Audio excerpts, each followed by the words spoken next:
Merci Cathy pour la parole. Je vais vite passer à des questions-réponses. Je rappelle ici qu'il y a plusieurs questions qui ont été posées et les intervenants ont déjà essayé de répondre à certaines questions, donc je ne vais pas revenir sur ça, sauf s'il y a des questions d'intérêt général. Je vais directement à la question posée au docteur Aline qui est à Bukavu. La question vient de la RDC même, de la part de Condoli, qui veut savoir quels sont les risques que courent la population et les personnels soignants quand on sait que les gestes barrières ne sont pas respectés dans la ville de Bukavu et un peu partout en RDC. Donc, ce n'est pas qu'en RDC, mais généralisons les cas. Quels sont les risques que courent les personnels soignants dans les milliers ou dans les unités COVID? Donc, dans les unités COVID, s'il n'y a pas de respect des mesures barrières, les risques, c'est l'infection du personnel soignant et les personnels soignants également, ils vont contaminer d'autres personnes, leurs proches, ils peuvent contaminer leurs proches.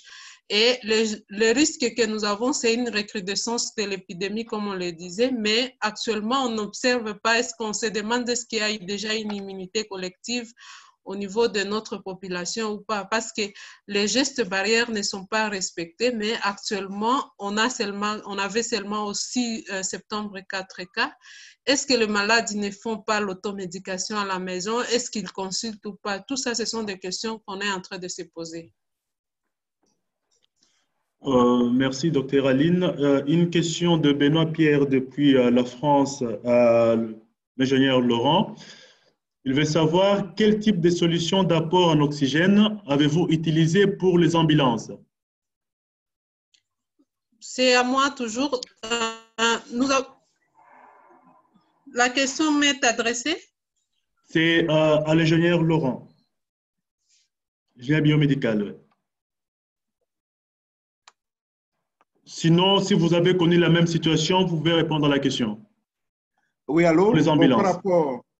Par rapport aux ambulances, nous avons mis à bord des petites bouteilles d'oxygène de 4 mètres cubes qui sont aussi approvisionnées par Air Liquide. Et c'est prévu dans le contrat, dès qu'il y a un besoin de remplir les bouteilles, la minute qui suit, Air Liquide se mobilise et on a mis en place un bon moyen de communication qui marche très bien et les bouteilles sont remplies. Donc voilà comment on gère l'oxygène au niveau des ambulances. Merci beaucoup. Je voudrais intervenir sur la question précédente, je suis désolée.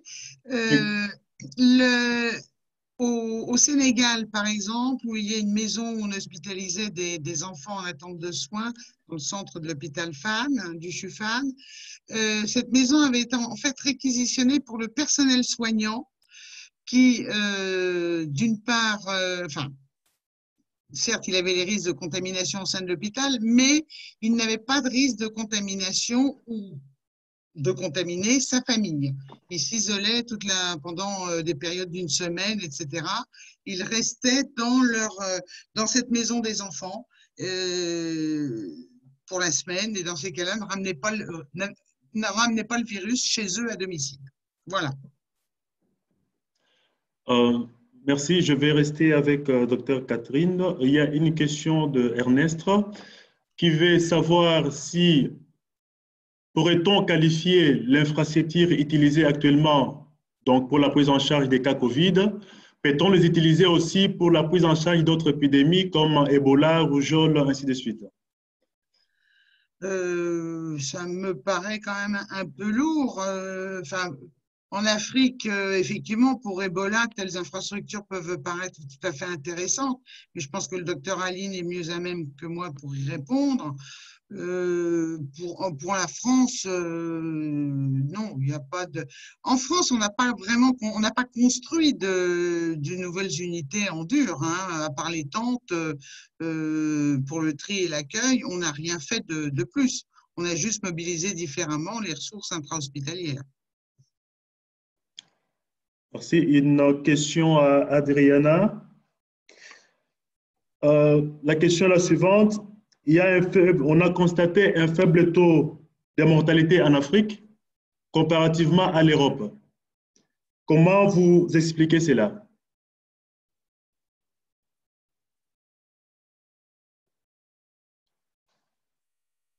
Alors, Adriana?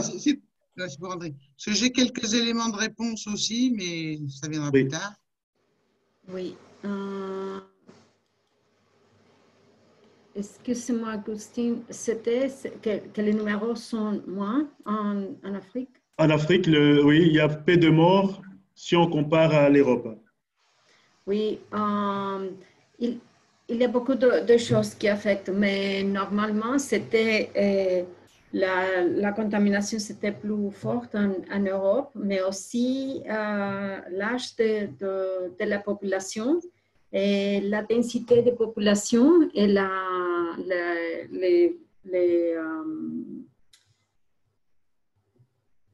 grosse infection dans la même population et les personnes âgées. Alors, c'est différent la population en Afrique et en Europe. Et il est arrivé premièrement en Europe. Et c'est une des choses de l'explication, mais on n'a pas toute l'information. Et bien sûr, il a commencé à l'Asie, alors l'Europe, alors l'Amérique, et maintenant il va à l'Afrique. Non? Alors, c'est une étage, mais je me souviens quand quelques collègues de vous, de Bénin, avaient présenté dans cet webinaire il y a 3 mois, il a dit pas de cas en Bénin. Maintenant, j'ai vu, il y a 40 décès. Alors, il va arriver en Afrique et on doit être préparé. Alors, mais Catherine peut répondre. Oui, sur ce, effectivement, ça arrive peut-être en Afrique, mais les cas explosent un petit peu, par exemple, au Sénégal, et on ne déplore pas, les réanimations de l'hôpital Fann se sont quasiment vidées. La situation est parfaitement stable au Mali et elle est tout à fait favorable, par exemple, au Burkina Faso. Alors, dans les facteurs de risque des populations, certes, il y a le jeune âge, donc moins de comorbidité. Il y a également, alors pour à certains endroits, l'histoire des groupes sanguins. On dit que les groupes O font moins de formes sévères que les groupes A. En tout cas, ça se retrouve en France avec la différence entre le Pays Basque, qui est le sud-ouest de la France, et une autre région dans le Bordelais qui est juste au-dessus. Il y aurait également des modifications structurelles au niveau du récepteur ACE2 du virus, au niveau des différentes cellules, avec des modifications dans la composition de ce récepteur cellulaire, qui fait que le récepteur aurait une plus forte attirance pour le virus chez les caucasiens que chez les populations noires. Voilà. À côté de cela, on dit aussi que les Noirs, la population afro-américaine en Amérique sont celles qui sont le plus touchées. Là rentre en ligne de compte des facteurs sociaux et en particulier l'obésité. Il n'y a pas beaucoup d'obèses en Afrique quand même. Et au début, au Burkina Faso, on disait que c'était une maladie de riches, parce que c'était les gens qui étaient un peu trop gros qui chopaient la maladie. Voilà. Merci beaucoup. J'ai la question depuis Kinshasa de Harry Ambele, qui veut savoir, donc la question est posée, je pense, à Laurent, qui est ingénieur biomédical. Et Catherine peut répondre aussi pour compléter. Quel est l'appareil qui est utilisé pour atteindre les hauts débits d'oxygène, c'est-à-dire 60 litres par minute, pour l'assistance des patients?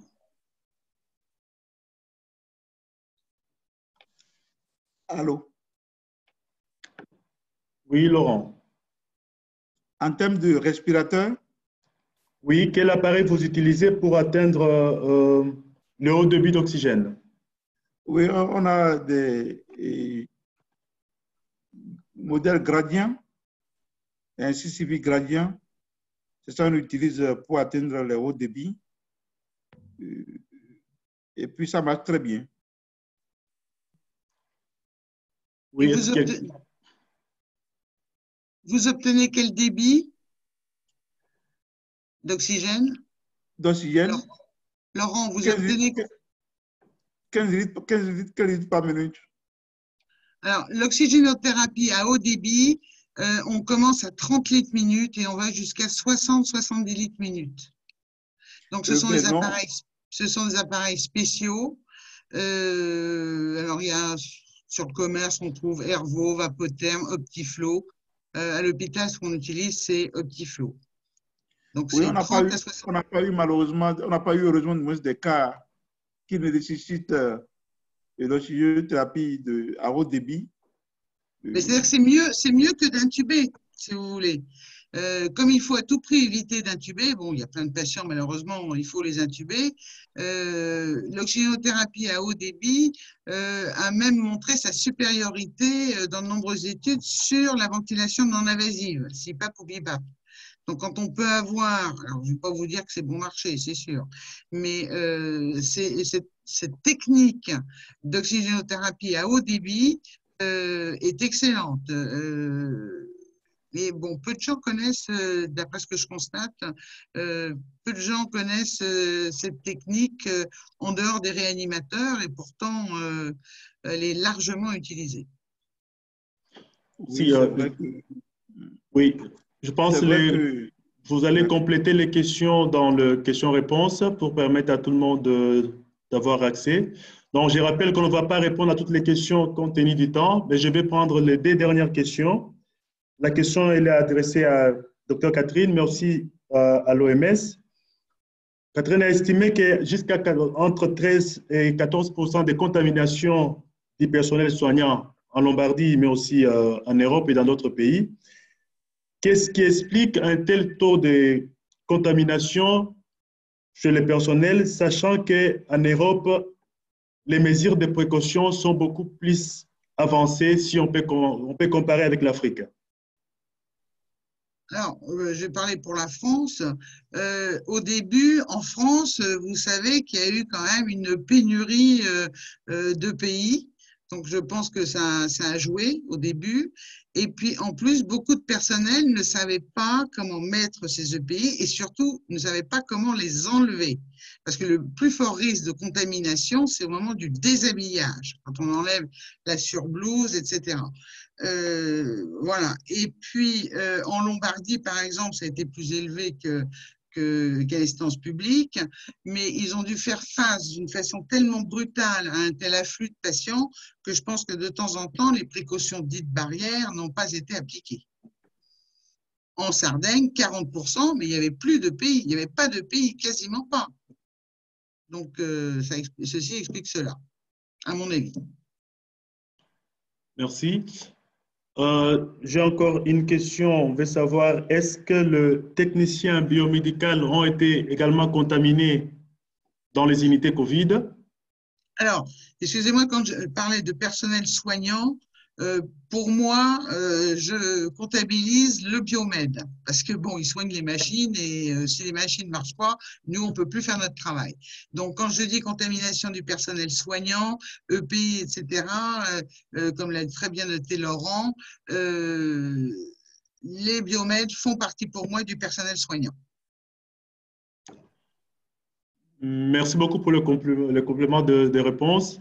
Je vais remettre la parole à Cathy pour terminer et les restes des questions seront répondues par le chat et vous seront communiquées. Merci.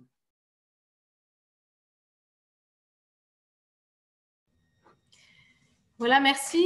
Alors, notre webinaire touche à sa fin. Alors, je remercie toutes nos intervenantes et intervenants pour la qualité de leur présentation. Les questions auxquelles on n'a pas eu le temps de répondre aujourd'hui vont être transmises aux intervenants et leurs réponses seront communiquées aux participants, à tous les participants par mail ces prochaines semaines. On fera pour ça un document de synthèse. Alors, vous pourrez aussi retrouver l'enregistrement de ce webinaire sur les chaînes YouTube de l'IFMBE et du MATEM. On vous enverra aussi les liens pour ça. Et également sur le site de l'IFMBE, les présentations PowerPoint qui ont été présentées aujourd'hui. Le prochain webinaire traitera des techniques de ventilation non invasive et aura lieu le vendredi 25 septembre à 14 h, donc même jour, même heure dans 15 jours. Donc, on vous remercie de faire circuler l'information dans vos réseaux médicaux et biomédicaux.